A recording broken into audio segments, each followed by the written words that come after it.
Hello and welcome to part 3 of my League Start build guide for 321 for a self-chill explosive trap Trickster. And I realized that the next video I wanted to do was an endgame setup. However, I glossed over something in the first and second rather lengthy videos that are really important and I want to touch on here, and that is being tanky. So one of the central promises of this build is that you will be able to comfortably do maps, and when you start stacking DPS into the endgame versions of this, you'll be able to comfortably do bossing laps. And not only that, you're going to be self-chilled, so you're going to be fast as well. Here is a T16 map in the gear that is the early maps. So this is less than a divine worth of gear. I'm wearing a 2C unique chest that's 5 linked and absolute trash gear that I've basically just hit with a single woe of essence to give myself more energy shield. And that's it. I'm standing in a T16 map. I think I have vulnerability on in this map.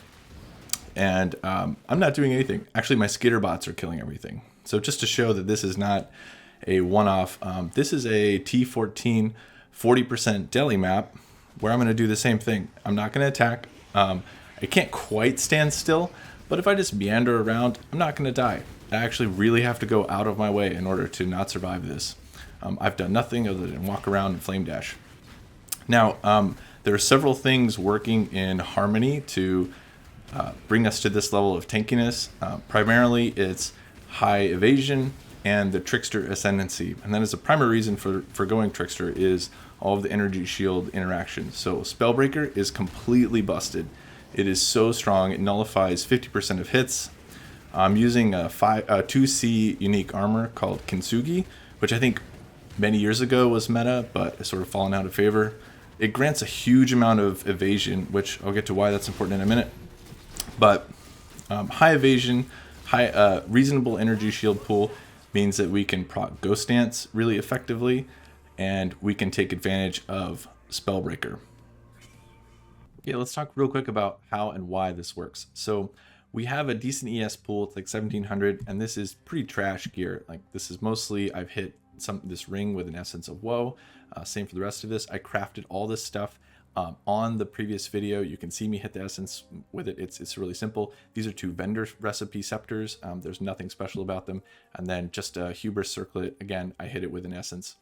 The Kintsugi reads 30% less damage taken if you have not been hit recently. We're stacking evasion, which means that frequently we have not been hit recently. 35% less damage is an enormous amount of damage. Now, when you are hit, you'll get 100% increased evasion rating.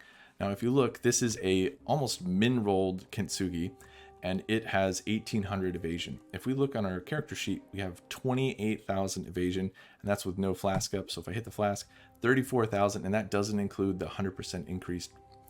So we have a huge evasion pool.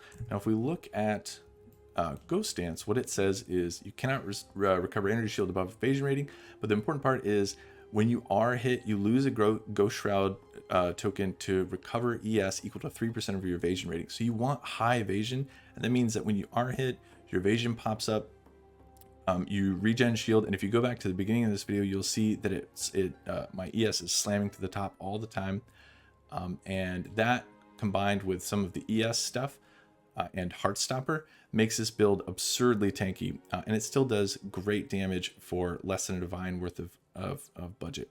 Spellbreaker means that half the time we suppress spell damage, our ES is going to start recharging as well. You'll notice that my ES pool is constantly recharging, even though I've been hit recently. There's just a really nice synergy between all of these things, evasion and energy shield and the Trickster ascendancy, which make this very comfortable both to map and then to boss later. I think that's all I have. The next video is going to be a endgame focused one that's going to talk about how to transition your DPS into higher values and start uber bossing. Secondly, I want to say I've been tinkering with the PoBs a bunch. So if you haven't recently, go grab the most recent one because it's going to have the Kintsugi and a bunch of other things in it. The last thing I didn't mention is I removed Enduring Cry from the early maps one, and I used an Enduring Composure cluster so that I could automate the endurance charges. These are really easy to roll. I think they're like 30C on trade.